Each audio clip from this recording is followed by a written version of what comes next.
Tama,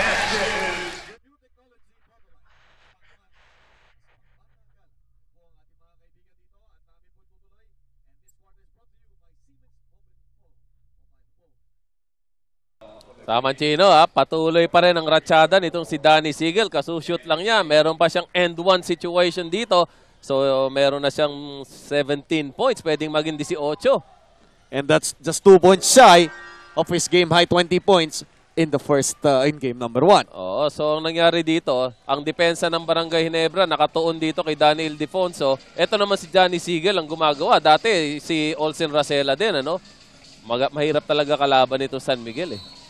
At ito si Sigel, normally ang tawag natin dito fourth quarter man. Pero dito, maaga pa lang, namumuhunan na siya. In fact, yun ang sasabi natin, already has 18 points. Eh kasi simula pa lang ng ating third quarter, Jun Limpot, free throw line para sa technical free throw on an illegal defense call. The second against San Miguel Beer. Ayan, nasa line na si Jun Limpot. Pero bago lahat, batiin ko ulit ang mga pakat boys natin sa Mabalacat. Lloyd Dizon, Totot Dizon, Mario Dizon, Joey Dizon at si Mike Sibug. Yan po mga barkada natin nakatuon sa panonood ng kanilang bakbakan po. Game number 2, PBA All-Filipino Cup Finals dito po sa Phil Sports Arena. Muli po nagbabalik ang inyong tambalan, Chino, Trinidad at Yengyao. Alam mo ba't ako bumalik dito? Bakit? Eh, mga tao dyan sa pagka napapapark ako, pagka hinahatid ko yung mga anak ko, tinatawag akong coach eh. Sinasabi ko lang, hindi ako coach. Yan to si alam mo na, pagkamalandangin ako eh. Ano? Sabi, ikaw ba yung nasa commercial ng kape? Sabi ko, hindi ako yun. Hindi ko malaman kung bakit nakakalito. Pagawa na lang tayo ng t-shirt, yung parang pinagagawa ng mga politiko. Almost traveled, pero foul ang itatawag as Alex Crisano lost his footing. Pero sabi ng mga referee, may foul. Referee De Leon whistling the foul. Well, ang San Miguel, we're asking for an illegal travel call. Ano, tingnan natin dito. Ayun. Ayun. At sa slow-mo na yun, nakikita natin. Brought to you by PLDT Text 135. If you can say it, text it for free activation call 171. Ito, makikita natin parang pareho style dito ng San Miguel at saka ng Barangay Ginebra, eh, no? Parehong-pareho yung isolation play nila. Bakit kaya? At siguro di kayo magtataka kung bakit dahil alam natin may influence parati dito sa dalawang team na to si Coach Ron Jacobs. Ayun. Sige, tuloy ang laban. 46 all. Ang ating score. Nawala lang ako ng matagal dito. Ang dami nang nagbago. Oo, marami. Oo, pati mga kasama natin sa panel, may mga nagbago sa buhay nila. Na-miss ko kayo. Oo. Ikaw, ano nagbago sa'yo? Yung hairstyle, no? Wala, akala nung iba nagbe-beach ako eh. Hindi ako nagbe-beach, nasusunog talaga ako. Meron naman siyang bagong pinagkakaabalahan ngayon. Eto, ang reverse ng bola. Danny Ildefonso. Left-handed hook. Ganda nung jump hook ni Danny Ildefonso. Hindi lang kanan ng jump hook niya, may kaliwa pa siya. Iba na talaga itong Danny Ildefonso. Ito po ay bahagi o kasama ng ating Philippine Basketball League Legacy Team. No? Yan, yes. Yan dalawang magkalaban na yan. Si Jun Limpot actually at saka si Danny Ildefonso are members of that 12-man legacy team ng PBL. Ganyan po naming karespetado ang dalawang manlalarong ito. Oo, tama ka ron. Nandun ako eh. Nung in-award mo yan, dalawang yan. Tama. Naglaro sa term mo yan eh, no? Oo. Yung kami yung dalawa nga pala, papaalala namin sa inyo. Hindi man past and present eh. Basta magkasunod lang ko kami. Nagkataon na naging commissioner kami dahil itong kasama ko, bumulik sa kanyang first love, yung coaching. Ito na naman. Pagdabit, pabantang tira! Pero alam nyo kung anong tunay na love namin ni Coach Yeng, no? Hindi ang isa't isa, yung basketball. Ayun. Kayo talaga ho. Nininervous kayo agad eh. Mahirap na chismis tayo niyan. Delikado tayo dyan. 48 all ang score. At sino ba namang hindi mai-inlove dito sa larong ito? Sa ating first two quarters, lamang ng dalawa, tabla ngayon. At si Baldavid nakanti ng konti sa rebounding positioning nito ni Velasco. But San Miguel Beer now with a 2-point lead. Ito si Danny Ildefonso at Danny Sigel ang nagiging malaking problema ng depensa ng Barangay Ginebra. Baldavid na naman! And 4 straight points. Mukhang merong malaking butas doon sa depensa ng San Miguel Beer, Coach Yeng. Yes, at alam mo, ito yung hindi natin maaalis kay Baldavid. No? Talaga yung aggressiveness niya. Kanina, he took some bad shots. Pero hindi siya nadi-discourage. Talagang atake pa rin ng atake si Baldavid. Yun yung Baldavid, Coach Yeng, na kilala natin. Yes. Short on that shot. But he gets his own miss. Ang ganda ng touch pass. Yung disiplina ng isang championship team. Ba't tayo magmamadali? Tama yun. Maganda magbasa talaga to. Ayun. So he draws another foul. from Alex Crisano. Tama ka ron, sinabi mo, kasama Chino. Hindi siya nagmadali. Hinintay niya nasa posisyon yung mga kasama niya and then took that spin move against Alex Crisano. Yan ang galing nitong si Danny Ildefonso. And this slow-mo brought to you by PLDT Text 135. If you can say it, text it. For free activation, call 171. Dalawang free throws para kay Danny Ildefonso na sa Game 1 ay nagpakita ng 20 points. At the half, nagpakita siya ng 12 points. Pag-uusapan si Vergel Meneses at si Danny Ildefonso, meron silang hinahabol eh. Si Vergel Meneses ang first player that won 3 Best Player of the Conference Awards consecutively. And Danny Ildefonso might just do that if he wins Best Player of the Conference Awards this conference dahil yung huling dalawa, siya ang nakapag-uwi. At saka hindi lang yun, ano, yung significance nun, siguro mas matindi dahil ang tagal ng panahon ng etong San Miguel team hindi nakakakuha ng All-Filipino title. Yun ang kanilang hinahabol. Oh. Huling-huli. And that block, of course, is another super Vulcasil tapal. Tapal na tapal, eh. No? Oo, sabi kay Baldavid, akala mo Birthday araw-araw palagi, Pasko, Yan. Binantayan na siya ng ayos doon ni Danny Siegel. Hindi birthday araw-araw. Magtulis. Ang ganda ng pasa na yan kay Baldavid on a follow away. Scuffle for the rebound. Natapi kay Baldavid. Open is Mark Agiwa. Mark Agiwa. Lumapit na konti. Hindi kinaliwa. Oh! Meron ka pala nun. Hindi ko alam. Iba talaga. Etong si Mark Agiwa. Parang ano to Kung kumilos to, parang veterano. Pero alam natin, first year player itong si Mark Agiwa. Rookie po ito. Ito yung tinatawag nilang player na has taken the PBA by storm, no? Pero ang problema dito, again, uulit-ulitin namin, hindi pwede yung sinasabi ng tatay ko na nagse-celebrate ng birthday ngayon ng maximum tolerance sa depensa. Hindi pwede maximum tolerance dito. Dito bawal ang maximum tolerance. Lalo na sa championship. Magtulis, tot of a 3-point shot, loses control of the ball, tumatakbo ang San Miguel Beer. Rare na ginagawa nila yan. Ganda ng pasa. Ildefonso, minadali ang tirang yun and rare yan for a championship team like San Miguel to throw an opportunity like that. Yes, and he was right in front of the basket. Pero dapat mo i-credit yung Barangay Ginebra defense. Alam nila may advantage siya yung San Miguel pero they still caught up at nandoon pa rin sila sa harap ni Danny Ildefonso. Yan ang sinasabi namin hindi nagkukulang sa Barangay Ginebra. Yung tunay na puso. Yes. Naku, yan, naagaw na naman ng bola. Another turnover. 2 in a row para sa Barangay Ginebra. Ang ganda ng pasa, touch passing, Siegel. Sinakyan ni Kagiwa. And that was a wise foul. You don't allow layups in a championship game. Much more an opportunity for a 3-point play. Tama ka ron. Siguradong 2 points rin lang yun for Danny Siegel. So you better earn your shots from the foul line. Ayun ang sabi ni Mark Kagiwa in giving up this foul. Ayun. Yan ang mga foul na dapat mo ibigay. At mga natutunan natin yan doon sa isang kaibigan natin na naging bahagi, naging haligi ng PBA na nagbigay ng buhay din sa Barangay Ginebra, no? You can never discount the fact na yung Barangay Ginebra nagkaroon ng ganitong following because of that man, no? Yung ating kaibigan, si Senator Sonny Jaworski, was watching right now. Oo. Magandang gabi sa iyo, Senator. Yes, etong legacy niya iniwan niya sa sa Barangay Ginebra team. Yung rara spirit at saka yung never say die attitude. Yan ang mga bagay o yan ang legacy na iniwan ng isang Big J dito sa PBA. They're back to the isolation play. Kagiwa, thought of a pass. Binigay kay Magtulis. Was open. Top of the key. Wala. Iba yung rebounding might. Sinusubukan ng Barangay Ginebra to match yung rebounding pero talagang iba ang rebounding strength ng San Miguel Beer. Open is Siegel. Thought about it. Lalapit na kote. And a foul. Yun ang tinatawag natin hand check foul. Nakaumang yung kamay to prevent the offensive player from moving closer to the basket. Yes, may 3-point lead ngayon itong San Miguel at sabi natin kanina, ang objective dito ng Barangay Ginebra is to keep the game close para yung crowd support ay mararamdaman nila rito.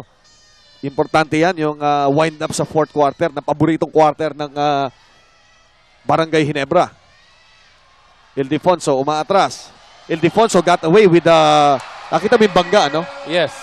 Pero parang legal no? Sabay na sabay sa kilos Nasa sa nasa sa diskarte. Actually, pwede mong i-camouflage yung contact na yun na ginawa doon ni Danny Siegel. May contact ay ni Daniel Daniel Defonso. Defonso. May contact talaga pero maganda pagkakadiskarte. Pull up, ang shot ni Mark Caguiwa, wala.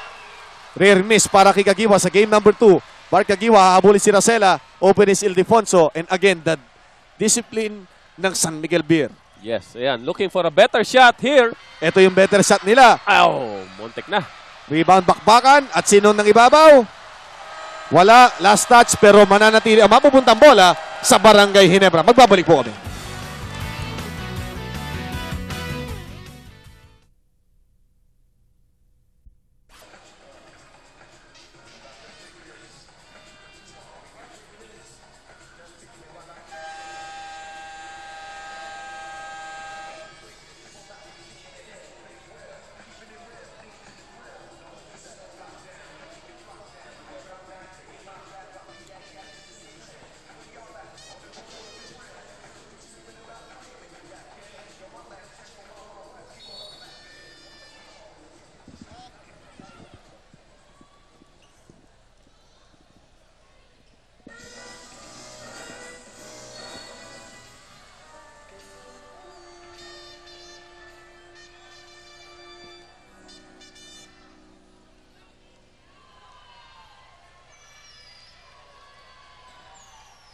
Dr. Trusted Alaksan, number 1 sa sakit ng katawan, doble bisa, doble galing. Verhel Meneses came in for Mark Caguiwa. Si Mark Caguiwa lalabas, scoring 15 points. Verhel Meneses will now take over sa opensa ng Barangay Ginebra. Quickly to Chiki Roa. Sige. Nung bagong salta po ang PBA dito sa Phil Sports ay nasa pamamalakad pa po ni Mayor Mario Raimundo ang Pasig at ngayon balik PBA tayo. Sir, ganun pa rin pa ba yung excitement na nararamdaman ninyo? Oo, siguro lalo pag kung papalarin ako sa darating na halalan, lalo masisiyan ng mga kababayan ko. It has been the pride ng Pasig na nung araw, talagang yung mga nag-scalping, nawala talaga yon, no? Pati yung mga sinasabing naghuhulog daw ng game.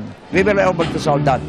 And kaya siguro sabi ng PBA, ako ang tunay na kaibigan ng PBA. Nako, yun po ang sinasabi ng lahat. Everybody has nothing but praises to say to all of you. May message po kayo sa inyong mga kababayan dito sa Pasig.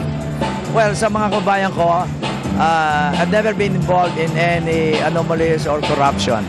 Ganon din ang gagawin ko. Kaya nga, introducing a new kind of concept in government, yung galing sa bayan, balik sa bayan. Dapat, yung lahat ng kayamanan ng gagaling sa mamamayan, dapat ibabalik lang, hindi dapat binubulsan ng iilan lamang. At syempre, mag-enjoy pa rin kayo sa basketball dito sa Phil Sports lagi. Thank you po, Mayor Raimundo. Enjoy the game. Nakawala itong si Daniel Defonso with a slam pero hindi counted yan. Merong foul before the move to the basket. Pasok sa ball game Dorian Peña, who actually was part of the starting lineup. But after 1 minute, pinaltan agad siya ni Nick Velasco for matchup purposes. Papasok sana si Alex Cristiano but not after this first free throw ni Daniel Defonso. And yes, bati uli ito. Mr. Rolly Pamintuan at saka si Rafi Nocum dyan sa Mabalacat din. At saka yung kaibigan natin, Ruben Cunanan sa Marcon 1. At isa pang kaibigan, si Mr. Bong Yumul. Alam mo lahat, nababati natin. Ang hindi ko nababati, mga pamilya natin. Babatiin ko yung tatlong anak ko. Si Florian, si Florence, si Floris at yung commander-in-chief namin sa bahay, si Babet. At saka advance, Happy Mother's Day sa aking mother at doon sa mother ng aming family ngayon. At doon na rin sa commander-in-chief mo sa bahay. Oo. Si Jenny. Hindi, nasa probinsya ngayon. Nasa probinsya sila. Nanonood pa rin yun. Nanonood, sigurado yun. Ayun. 59-54 po ang score. Sa kanyang inaanak ko, si Niner. Si Niner, Ako ayun. dalaga na. Nga pala, no? Naanak mo nga pala yun, ano? Magkumpare kami nito eh. Nakakalimutan. Buti na nakakalimutan mo pag magpapasko. Verhel Meneses, fall away, Palobo. This one is short. Last touch ang San Miguel Beer, or rather ang Barangay Ginebra. Ball goes to San Miguel with 59 to 54 ang ating score. 4 na minuto, 37 segundong nalalabi, third quarter. Ito, medyo piligrong oras ito eh. Para dito sa Barangay Ginebra, parang gusto mag-break away dito ng San Miguel. Ayun, nakasupalpal. yes. Magandang depensa na naman ni Alex Cristiano. He has done well against Ildefonso and that was another super Vulcasil tapal. Ayun, magandang stop yun. Ha? Important stop for Barangay Ginebra. Uy, nako, nabawi. Si Verhel Meneses, 2 beses na nadidiskaril ang kanyang opensa. Ildefonso spinning. Ayun, travel. Good call from the refs. Alam ni Daniel Defonso no, na nagkamali siya doon. Lost his footing. Maganda sana yung intensyon niya pumihit pero pag curl niya, nawala yung balanse. Oo, tsaka pag curl niya, actually, kahit saan side siya magpunta, merong May- nakaputay dun eh. So nakikita natin ang improvement sa depensa ng Barangay Ginebra. Ito, Ayan, Ba? San Miguel. First turnover. Ang lupit nun, Oo, grabe. yan ang napaka-interesting na stat. Samantala, yung stats na yan brought to you by Quick Night, the all-in-one glue technology by Lactite. Open is Sigel. Wala. Dorian Peña rebound. Ito yung sitwasyon na sinasabi ko sa iyo, kasama Gino. Dapat mag-ingat dito. They need an important stop here. Parang gusto mag-break away ng San Miguel dito na importante mapigilan ng Barangay Ginebra. Ang ganda ng matchup na to. Ayun. Short. Oh. Ando si Peña sa ilalim. Peña, Oy, tiniluan. travel, And he travel will lang. travel. And again, Alex Crisano with another Subel Vulcasil Tapal. And that's a big stop there. That's an important stop for Barangay Ginebra. Ang problema nga nila, meron na silang 6 fouls. So they're in penalty. Kaya mag-iingat dapat sa pagdepensa. Ito yung dikdikan ng dibdib, oh. Masusupalpal ni Jun Limpo who has played superbly through dito sa series na ito. At yan na naman ang tayong depensa. And Dorian Peña naliligaw sa labang ito. They isolate Limpo. May carry doon, ha, Oo, coach? may carry. Hindi nakita ng ref. Baldabin in and out. Lago. Hook shot. Ayun ang magandang pulot. Yung carry na tinatawag natin, yung sinususpend yung dribble for a moment, ano, at yan ho, alam natin, outlawed yan, ano? Yes, hindi pwede yun. Pero nakalusot sa referee, kasama sa break siya, tinatawag natin. And they score on that possession. Tatawagan si Crisano ng foul. Sayang, no, yung depensa niya na maganda. Ang may penchant siya na sumundot ng alanganin, eh. Yun ang sinasabi ko, lalo na dun sa dumidepende sa mga nakaposte. Sundot ng sundot. Ang importante dyan, posisyon lang ang importante dyan, Samantala, meron tayong timeout. Pagbabalik po kami agad.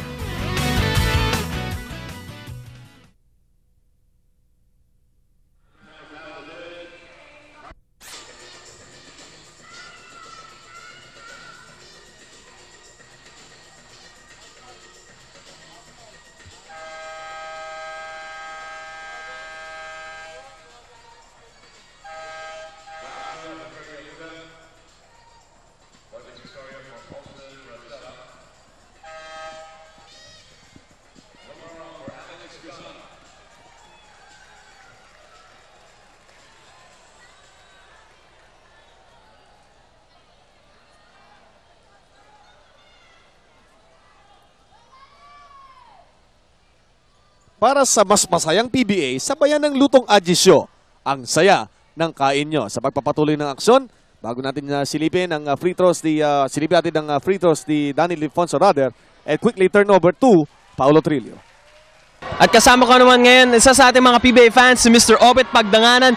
Sir, alam ko kayo, talagang in na in kayo dito sa ating PBA Finals. Kung gagawin ko kayong analyst, sir, ano bang assessment nyo dito sa ating finals? Mahigpitan talaga. At ang kagandahan nito, dalawang pinaka-popular at kita-kita ang following parang balansado.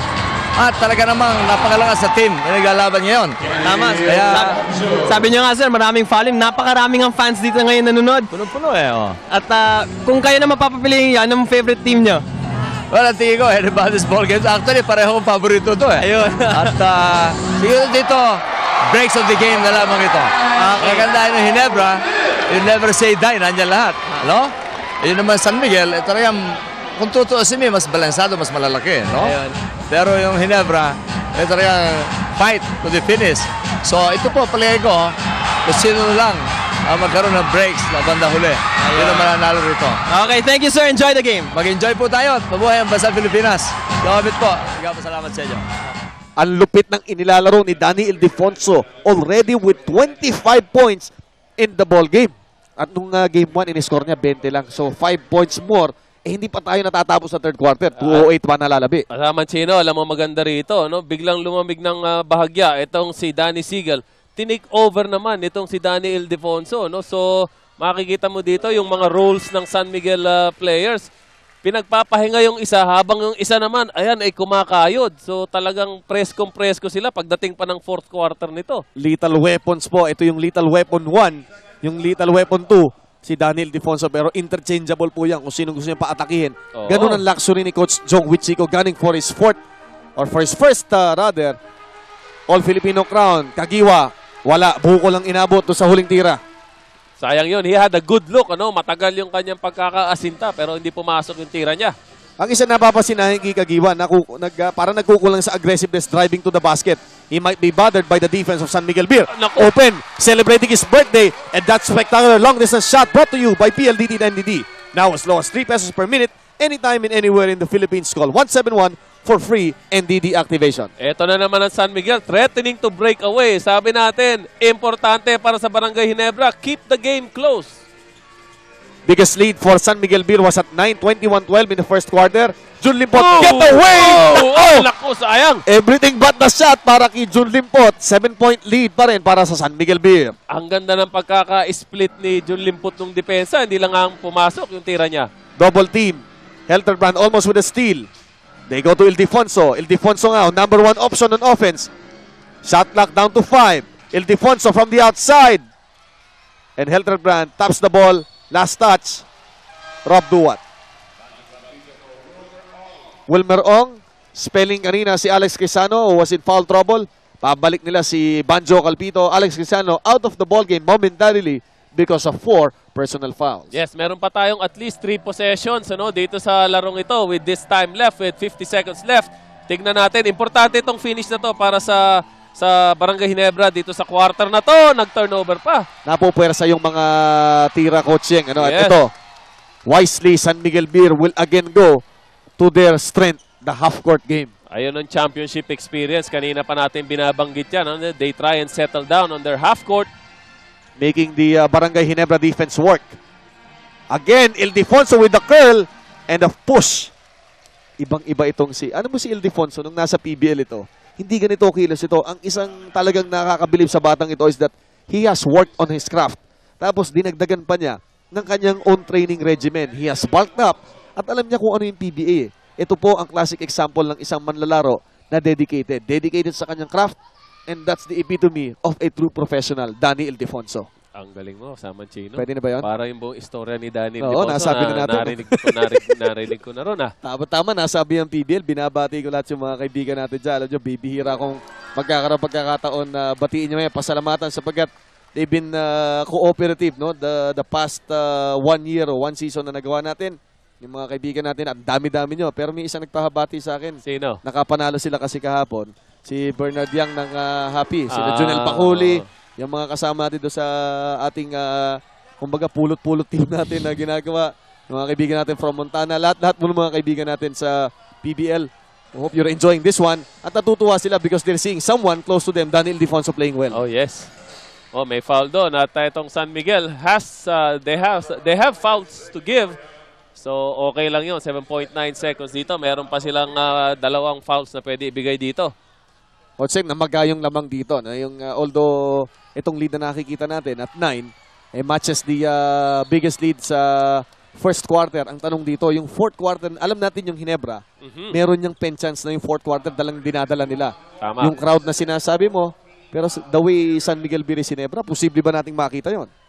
Alam mo, kanina tingin ko pwedeng-pwede. Pero sa diskarte ngayon itong San Miguel, well, nakita natin, nakapahinga pa dyan si Danny Sigel. Yung si Dorian Peña nakapasok sa loob. That means, pagdating ng fourth quarter, fresh na fresh. Itong si Danny Sigel, fresh na fresh din. Itong si Olsen Racela.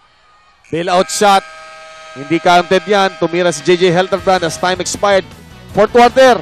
Tignan natin kung babago ng Barangay Ginebra. Magbabalik po kami.